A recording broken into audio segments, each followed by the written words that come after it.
Are you tired of nagging, begging, pleading, and trying to get your kids motivated to do the things they should just want to do because it's good for them? If you are, you've come to the right place, because today I'm going to talk to you about the 4 keys to motivating kids to do anything.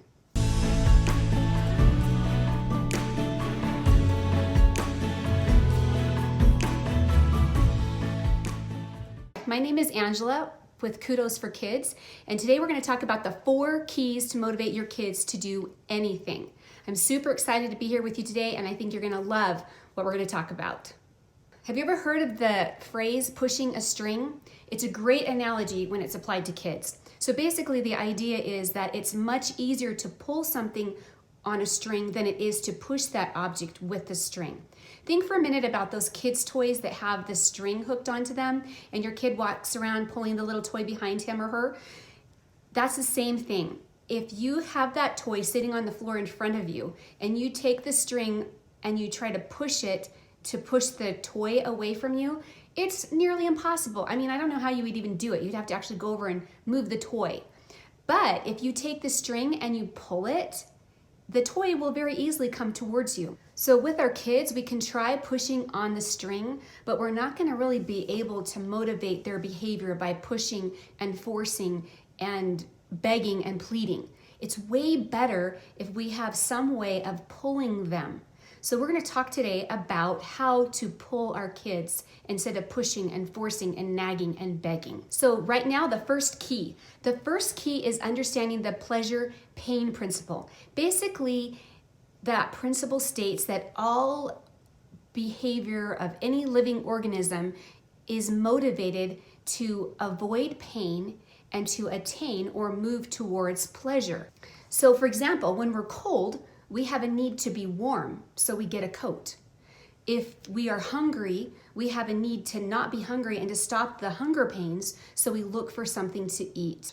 So we show up to work every day, like clockwork, on time, because we want the money we get to pay our bills, because it's going to be really painful if we don't have money to pay our bills. And we also like to have money to do fun things. So maybe one day you're driving home from work and you are famished. Maybe you were too busy at work, you skipped lunch. So you're thinking to yourself, okay, I'm super hungry. I want to get something to eat right now because I'm so starving. But I know that I'm going to be home in 15 minutes and I can cook myself a healthy meal and cook for my family too. Then what happens? You're at the stoplight, and from the stoplight you can see your favorite fast food restaurant. And what you're thinking to yourself is you're thinking about that delicious, juicy hamburger that's your favorite in the whole world, and those salty, delicious French fries. So all of a sudden the light turns green and you find yourself going through drive-through. So what just happened? Basically you had a hunger need. It was kind of painful, discomforting, or uncomfortable. So you had the need to get away from that, but then you also had a need to attain pleasure, which is to eat that juicy hamburger. You didn't even have a choice. So as soon as the light turns, you're in the drive-thru. Win-win. You answered both of those needs, both getting away from the pain and discomfort and gaining the pleasure. So how does this apply to our kids? The same principles apply. Basically, they will do what is rewarding to them and stay away from those things that are not rewarding. So for example, if your child is supposed to be cleaning the bathroom, the toilet and everything, but you notice that that child has sneaked downstairs and is playing video games, what's the child done?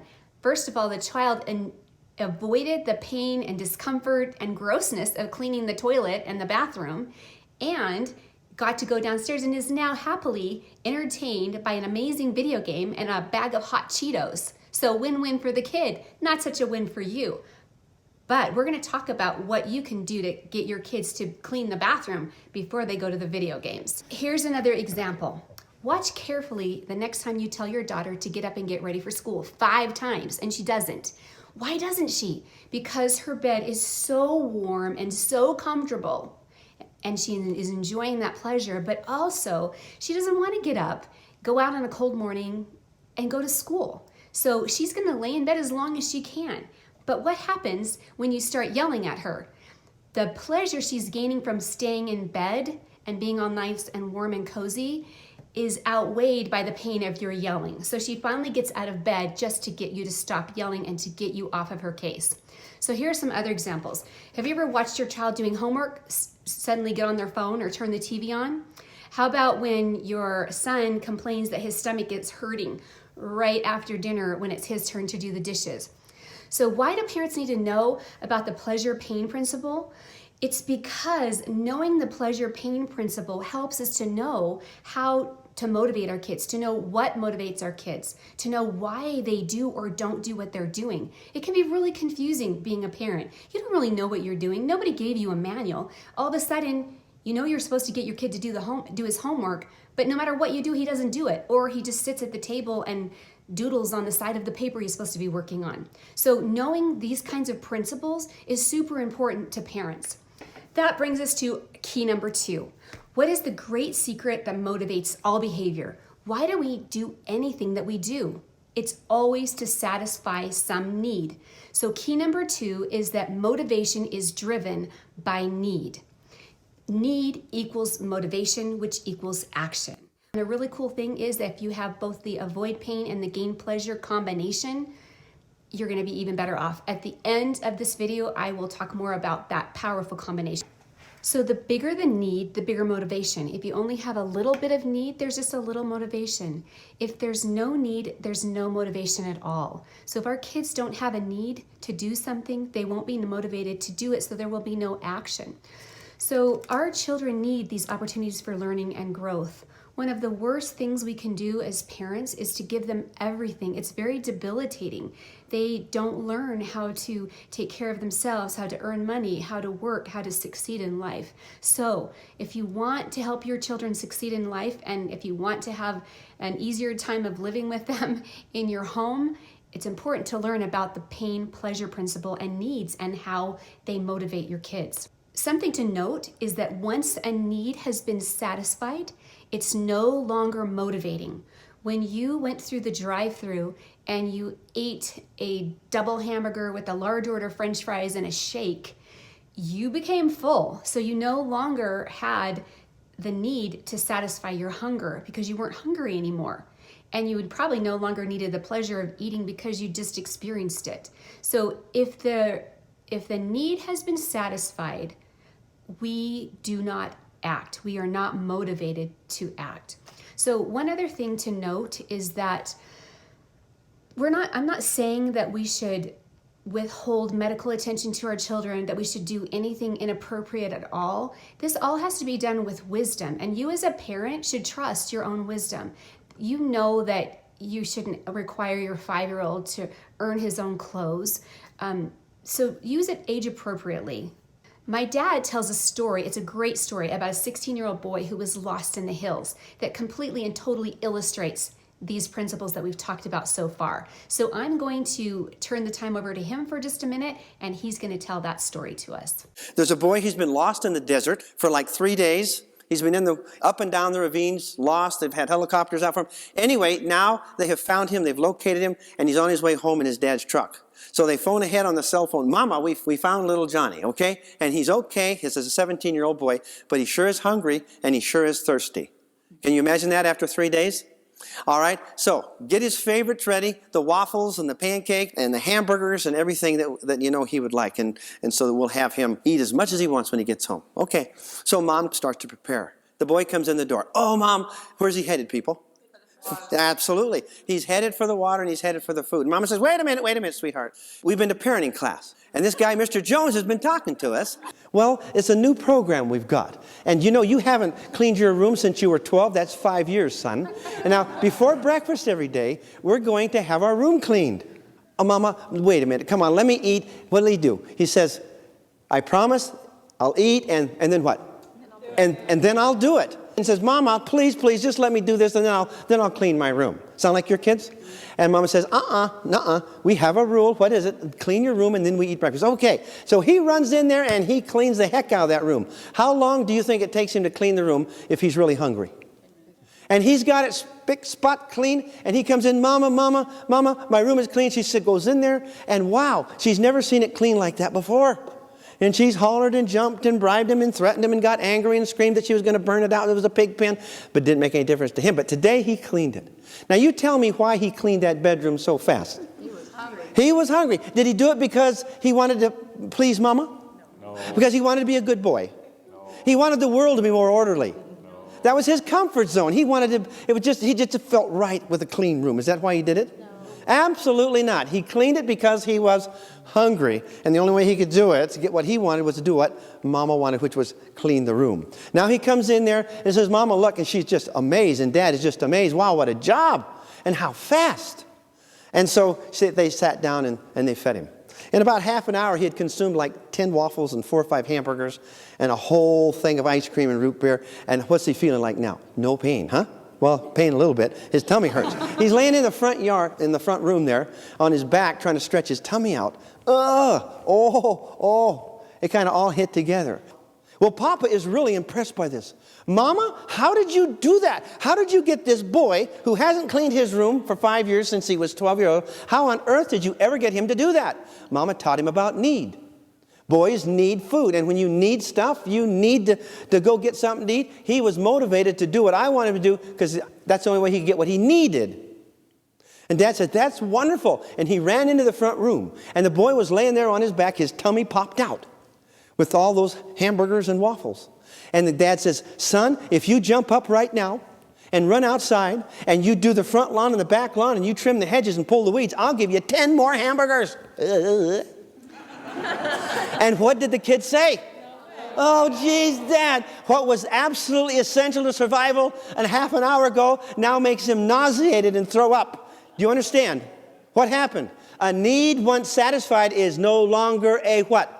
Need? Yeah, it's not a need. You don't need it. It's satisfied. He's saturated. He does not need that. And so now it's not motivating at all. So what we want to do is to create a situation in the lives of our little sweethearts so that there's lots of need, so they're motivated. Now that we actually know how important needs are, the next key is to make sure our children actually have needs. One of the main reasons we can't motivate our kids is because we have given them everything. They don't need anything. We've given them more than what they even need. If you think about it, your kids have the latest gizmos and gadgets and $100 earphones and designer clothes, or you go to school, when it's time to go back to school, you buy them school clothes. They have everything they need. So we like to call what we put our kids on teenage retirement. So basically, teenage retirement is the words we use to describe what our kids are on at home, the program we put our kids on, which is actually kind of a welfare program. So basically the kids are like retired people. They don't have to do anything. They're not motivated to do anything. Why? Because they have no needs. We've taken care of every little need. And it's not hard at all to come up with a huge list of all the things we've given them. Think about the stuff that they take for granted, that we take for granted. First of all, they have a nice warm house. They have a comfortable bed. They have their bedroom all decorated and all cute and everything. They have a microwave, a refrigerator, a pantry full of a banquet of foods and snacks and treats. They have movies at their fingertips. They can sit and play all day on their phones and their smartphones and entertain themselves. They really don't need anything. We sign them up for sports. We sign them up for piano lessons. There's really nothing that they need, and everything we give them, they kind of take for granted, and they sort of expect it. And what happens is our kids grow up entitled and expecting to get everything without doing any work or earning. So there's a story about a teenager that was complaining to his mom and dad that he had nothing to do and he was so bored. Well, he came from a really wealthy family, so the dad pretty much gave him anything he wanted. And so one day he's complaining that he's so bored, he has nothing to do, and his mom is desperately trying to come up with things to help him not be bored. She suggests reading, she suggests he watch some movies, she says he can invite over some friends, and no matter what she says, he says, been there, done that, so boring. And the more she suggests, the more emphatically he says his little phrase. So isn't that sad? You have a 14-year-old boy who's completely and totally bored with life. Not only that, he expects someone else, his mom or his dad, to figure out ways to entertain him. Talk about teenage retirement. He doesn't lift a finger to do anything, and every need, every want, every desire is met, and in a timely manner, or he gets upset. And some of these kids, even when they're teenagers or young adults still living at home, can have temper tantrums that moms and dads are afraid of. So we are raising a generation of kids on teenage retirement, kids who don't know how to work, kids who take everything for granted, and kids who have no need and no motivation to do anything to take care of themselves. It just makes sense. And yet, if you're just sitting there trying to be a good parent, you really think by providing everything for your kid, you're being a good parent. And that if you don't provide everything for your kid, you're basically being a bad parent. But that's not true. Our kids really need to be needy. Even if we had endless resources, tons of money, it's still wrong to give everything to our kids. We're robbing them of the satisfaction of learning how to work and earn and save and be productive. You're basically saying, I am going to do everything for you because you obviously can't. Or you're saying, I'm going to give you everything you need because it's easier and faster than trying to train you or teach you how to do these things. So if teenage retirement is so bad, why do we as parents put our kids on teenage retirement? One, we want our kids to enjoy their childhood. Maybe we came from a bad one. Maybe we came from a good one, but we think kids deserve to have a good childhood. Maybe we want them to have time to study and get good grades, so we don't make them work and earn and help out around the house. Maybe we think that good parents should provide everything that they can. So let's get our kids off of teenage retirement. It isn't good for them, and it isn't good for us. So let's give them some needs. So coming up next, we're going to talk about how to get your kids off teenage retirement. But first, make sure you click like and subscribe to our channel so you'll get all the latest from Kudos for Families. And make sure you stick around because at the end of the video, I'm going to give you the magic, powerful combination to motivate your kids. And it's called hot buttons. So moving on. So how do you get your kids off of teenage retirement? What do we do? How do we create needs? We've already given our kids everything. The interesting thing is that almost everything we've given our kids, almost everything that they take for granted, not just things, but privileges and opportunities, all of that can be taken away. I'm not saying take it away to be cruel. I'm saying take a few of those things away and make them things that your kids have to earn. You want to create needs in your home so that you can create motivation so kids will do what they're asked to do, what they should do. So think of everything a child would want. Clothing, activities, possessions, opportunities, all those things can be earned. You just have to set up your home so it's a home where things are earned and appreciated, not a home where things are taken for granted. So the plan is to withhold some of the privileges, activities, and possessions that our children see as needs, and then allow or require them to work for those things or earn them by complying with rules or by doing chores and things like that. When the child works, he can earn points or privileges and even money to buy shoes, a ticket to the theme park, a trip to a favorite burger joint, or even to buy a bike tire. No, you don't have to buy the bike tires. You don't even have to buy the bike. So make sure your kids are earning what they get. All right, moving on to the fourth key. The fourth key is that we have to reward the desired behavior and ignore the behavior we want to get rid of. Because any behavior that's rewarded will increase. So for example, if mom's on the phone talking and Jill is begging for a cookie and she whines and whines and whines and then mom finally gives in, mom has rewarded the whining behavior. Therefore, the whining's gonna increase. So you can bet the next time mom's on the phone, Jill's gonna expect a cookie or the whining's gonna get worse. So no behavior is without purpose, and every behavior has a payoff, whether the behavior is good or bad. So if it doesn't pay off, the behavior is going to stop. So even if it's a good behavior, like maybe your kids are very cooperative, if that's not paying off in your home, they're gonna stop being cooperative. If being ornery and stinky and fighting pays off because then you pay attention to them, they're gonna do those kinds of behaviors. So for example, if you suddenly weren't paid for going to work, how long would you keep going to work? Probably not very long. Let's say the business said, we're out of money, but we'd really like you to come every day and work for us anyway. You totally would not go to work. You would find another job where you could get money to pay your bills because that's what you need. Here's an example of those principles in action and how you can set things up as a parent. So Johnny is rewarded by not making his bed every day.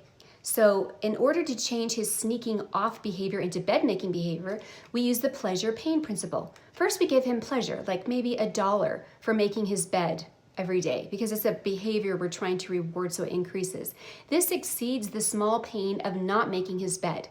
Then to make it doubly strong, we can also fine him $1 every time mom has to make the bed.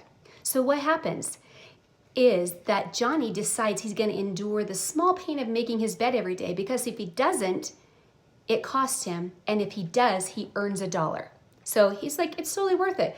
The next time he's running off to school and he's not making his bed, he's going to think again. All right, I promised I would share the magic combination that really motivates kids, including hot buttons. So what are hot buttons? Hot buttons are those things that are highly motivating to our kids, things that really turn them on, that get them excited. You want to find hot buttons for your kids so that they will be motivated to do what you've asked them to do. For example, maybe a hot button for your 5-year-old is getting to read books with mom for an hour. Maybe a hot button for your 10-year-old is being able to sleep overnight at grandma's. Maybe your 6-year-old absolutely loves pizza pockets, and that is a hot button for that child.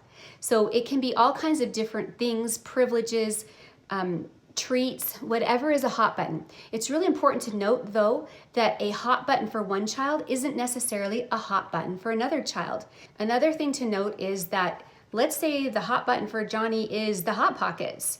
Well, after having Hot Pockets for everything he does every day for a week, they're not going to be motivating anymore. So you want to shake it up a bit. Find different things that are rewarding and hot buttons.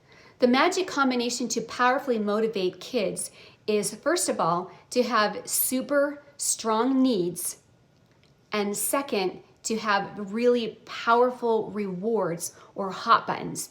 That combination of a super powerful need and a super strong hot button reinforcer will move your kids to action so fast you won't believe it. So, do you want to motivate your child? Stop giving them everything and introduce some needs.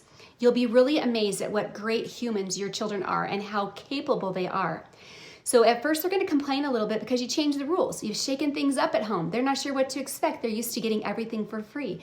And you don't have to take everything away all at once. Try it with a few things and see what happens. So to summarize, the 4 key principles are: first, the pain-pleasure principle, which lets us know that all human beings and other organisms are motivated to move away from pain and towards pleasure. Second, motivation. All motivation is driven by need. Third, because of that, our kids have to have needs. And fourth, we have to reward the behavior we want to see. So this week, if you're having trouble getting your kids to do what you want them to do, take a look at the environment. Do they have needs? Are you giving them absolutely everything so they have no needs? If so, you're going to want to set up your home environment in a way that requires them to do a little work. Remember, we want needy kids because it's way easier to pull the string than push it. So go to the website or click on the link below to check out our Kudos for Kids game that thousands of parents have used and kids absolutely love. This program helps you set up your home environment in the way we're talking about, where your kids have needs, where they're earning everything almost, and where they have such great personal pride and feel such great accomplishment because they are productive, happy human beings.